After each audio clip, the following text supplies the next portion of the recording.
Mana hozir Abror akamiz bilan yerni tekshirishga yazm qildik. Chunki mana yerda nam, ariqlarda nam bo'lishi bilan birgalikda yerni o'zida umuman namni o'zi yo'q mana.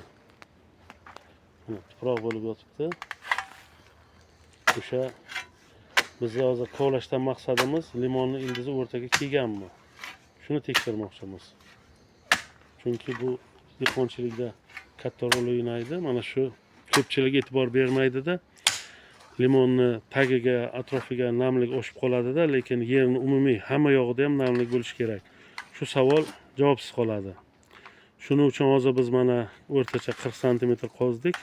Mana endi sal nam chiqqanday bo'ldi. Yana Abror aka bir 15 ta qazasiz. Shuning uchun biz buni bilishimiz kerak bo'ladi. Mana barglarda o'sha popuk ildizini yaxshi rivojlanmasligi.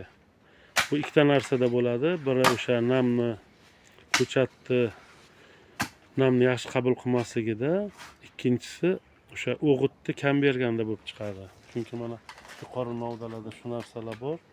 Shuni hisobga olamiz. Mana o'sha meva kuyishlar, mana 1 yil oldin mevani kuydirgani bular ham aniq bo'lib turibdi-da.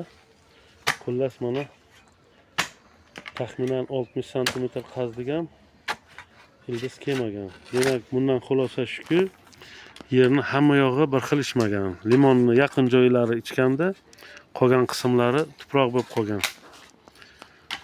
Shu uchun biz shularni inobatga olamizki, dehqonlarimizdan iltimos, shu yerga qarayotganda yerni to'liq qismi nam olish kerak. Mana agar tushuntira olgan bo'lsam, masalan mana limonni ikki yog'idan mana 50-60 cm dan ariq o'tkazilgani bilan mana bu o'rta, endi dehqonlarimiz pushta deydi. O'rtacha 1 metrlik pushta qilinganda, lekin bu pushtamizga umuman nam yo'q. Bu nimadan dalolat beradi? O'sha yozning issiq kunlari yoki mana meva to'kadigan aprel oylariga borib mana mevani kuyib qolishi.